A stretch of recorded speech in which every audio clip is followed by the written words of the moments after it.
And today we get to kick off the show with a heartwarming story. Now, we all know that the fire and police departments, they respond to all kinds of calls throughout the day, some not so good, some a little bit happier endings. And today we've got a good thing to share with you. Joining us from the Madison Fire Department is Miss Lisa with the most heartwarming story. Hey, Lisa.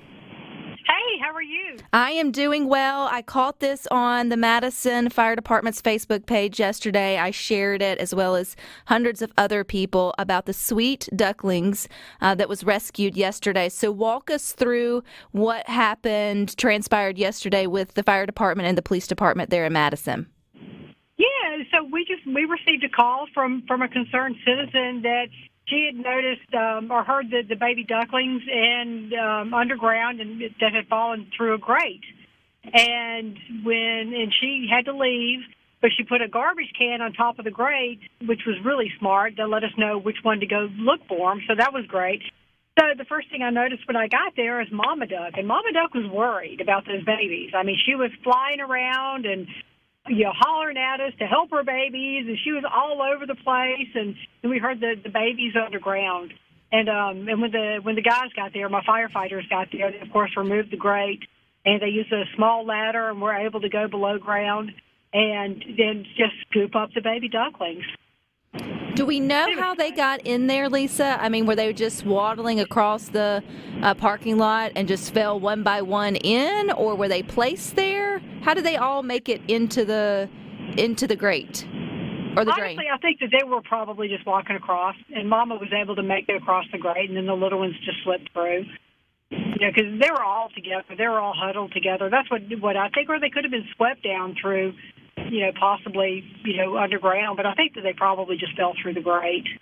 So you think about our fire department, our police department, they're trained for all kinds of rescue missions. What's it like when they get, like a fun, I say fun because it's different and it's a heartwarming sort of ending when it ends good. But, I mean, it kind of switches up the day a little bit when you get a duckling rescue call, right? Well, it does. It does.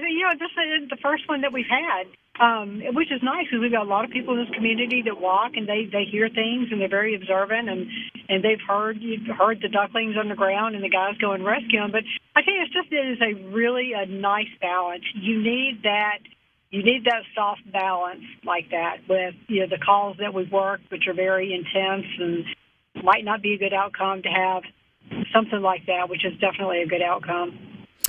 Lisa, this brings up a good, question, too, for concerned citizens on when to call the fire or the police department and maybe when to call. I don't know if animal control would been the right one for this one or not, or would have both been able to adequately handle. You don't want to bug your first responders, but you also want to know that they're there if you need them or if ducklings need them. So what's kind of the protocol around that?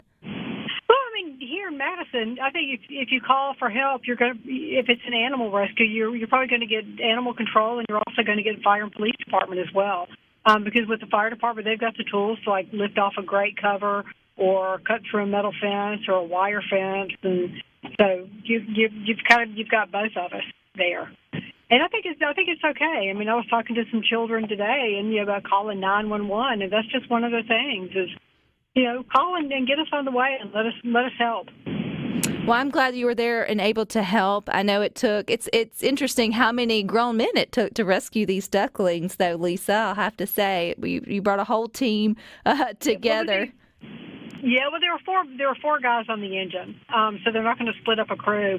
So you had the four guys on the engine, and the two guys would donned some part of their turnout gear and went underground and used the ladder, and were able to scoop up the ducklings. And a young mom and her two sons, they were walking out of Kroger, and they saw the police cars and the fire trucks, and I went over and was talking to them. I said, "You guys want to know what's going on?" And the mom said, "Hey, can we come watch?" They were like, "Absolutely." So her two sons came and they helped me turn the baby ducklings loose, and it was fun. It just is such a feel good story. And Girl, I tell you, we need it, don't we?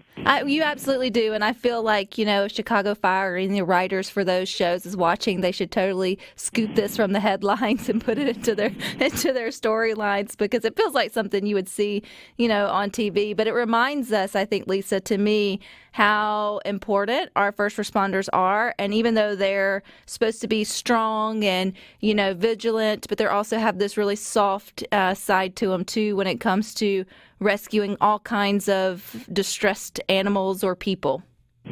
Oh, exactly. Yeah, and you're absolutely right. I mean, these are wild ducks, but family members. I mean, they're part of the community. So we take care of everybody in our community, whether they're have 2 legs or 2 feet or waddle or. We take care of everybody in the community. So was Mom aware that they were rescued? Like, she didn't try to eat you or peck you or did she know that you were there to help? Because mama ducks can be fierce. Yes, they can. That's what somebody said. Oh, mama duck's going to get you. And I think she did know that we were trying to help. So as soon as we scooped the baby ducks, we got them above ground. The guys handed me the little basket with the baby ducks. It's like, all right, now where do we put these baby ducks? We can't just turn them back loose in the parking lot. So I started walking across the parking lot. It's probably about 50 feet from where we actually pulled them out. And Mama just stayed with us the whole time. And she was just a quacking. And, I think I told the guy, I said, well, she's scolding those babies for not listening to her, I'm sure. That makes me remember the Duckling song that you sing to your kids. 10 little ducklings went out one day. One didn't come back, and it's 9 little ducklings, and then it goes all the way sort of down.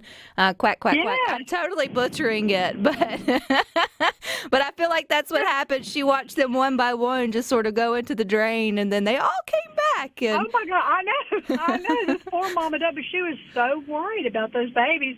And she was just such a good mama. Like I said, she stayed with us, didn't try to hurt us, and just, went with us when I turned them loose. And, she was just right there and just took them off.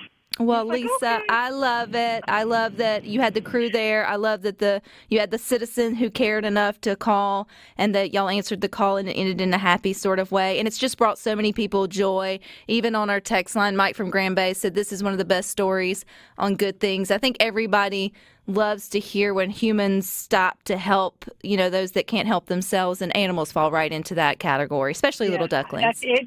Exactly. I mean, it's kindness. I mean, I can't preach it enough. It's being kind. Being kind. Well, it was kind of you to take time out of your day, Lisa. I know you're busy there at the fire department. Appreciate all that you do and all the first responders. So thank you. Hey, and I appreciate you.